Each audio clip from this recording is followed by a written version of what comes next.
मीरा राजघराने की बेटी है, राजघराने में ब्याही गई है, पति स्वस्थ है, सुंदर है, लेकिन मीरा का मन प्रभु से जुड़ा हुआ। प्रहलाद जिनके पिता त्रैलोक के स्वामी हैं, सब कुछ प्राप्त है, लेकिन मन भगवान से जुड़ा हुआ। मरने के बाद भी अगर कोई तुम्हारा नाम लेने वाला है, तब तक तुम नरक जा ही नहीं सकते, स्वर्ग में रहना पड़ेगा।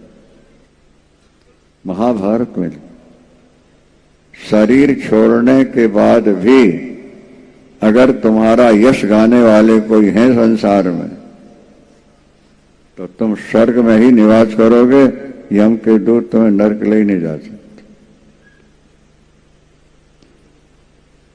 और तुम्हारा जीवन ऐसा है कि पड़ोसी भी तुम्हें ठीक से नहीं जानते, बोले तुम जीते जी मुर्दे के समान। खाली दुकान, फैक्ट्री, घर, खाना, बच्चे पैदा करना, पालना, और जीवन न भी मृतो ही सब। गीता में भगवान कहते हैं मोघम पार्थ सजीवती। अर्जुन, वो तो व्यर्थ जी रहा है, मर ही जाए तो अच्छा है। समाज में क्या किया तुमने, कौन सा अच्छा कार्य करके दिखाया? किन दीनहीन गरीबों की सेवा तुमने की है, किन गरीब कन्याओं की शादी तुमने की है, गायों की सेवा तुमने क्या की है, और अपनी कीर्ति के लिए कौन सी चीज बना के समाज को दे दी है? बनाओ, समाज के लिए बनाओ।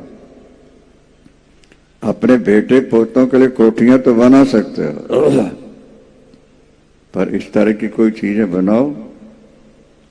देश के लिए करो, धर्म के लिए करो, गरीबों के लिए करो, कुछ तो करो भैया। खाली कमाया, खाया, बच्चे पैदा किए और मर गए, तो बोले तुम्हारा जीवन क्या जीवन है? मृत्यु से पहले पहले कुछ ऐसा कर जाओ, स्मरण कर। भजन नहीं हो पाता है तो भजन करने वालों की सेवा कर दो, तो भी तुम भाग्यशाली हो। जीवन मिला है ईश्वर को पाने के लिए। हाँ, कोई संत कहा करते थे जिंदगी मिली है बंदगी के लिए, तो उसको गंदगी में गुजार रहे हो। ये जीवन का अंतिम लक्ष्य है ईश्वर की प्राप्ति, और प्राप्ति का साधन है सत्संग। संतोर वाग बिभ्रतोरणो, भागवतकार लिखते हैं, भगवान कृष्ण कह रहे हैं, जो संसार के दुखों से दुखी हैं, परिवार से दुखी हैं, वो सत्संग में आए, संतों की शरण में आए, शांति में। परिवार में अशांति है, और कथा में बैठने से, कथा जीवन की व्यथा मिटा देने वाली, तत्काल शांति का अनुभव कराने वाली सत्संग कथा होती। भगवती जानकी कितनी दुखी थी लंका में। हनुमंत लाल जी पहुंचे, मुद्रिका गिराई और लगे राम कथा सुनाने। सुंदरकांड में है, पढ़ लो। सुनता ही सीता कर दुख भाग गया। कथा सुनते शांति में भैया, क्या समझे आप? मन बनाओ कथा सुनने का, और जिन्होंने सहारा लिया आज वो संपन्न भी हैं और उनके घर में शांति भी है। इसलिए मन बनाओ।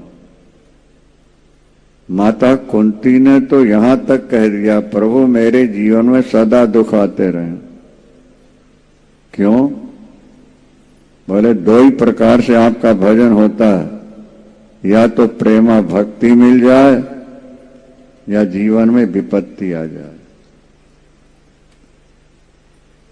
तो अभी तक प्रेमा भक्ति तो मिली नहीं मुझे, विपत्तियां जरूर आई बेटों पर, और जब बेटों पर विपत्तियां आती तो मैं आपको पुकारती थी, उसका फल आप आते, विपत्ति टल जाती, आपका दर्शन होता, वैकुंठ के द्वार खुले होंगे।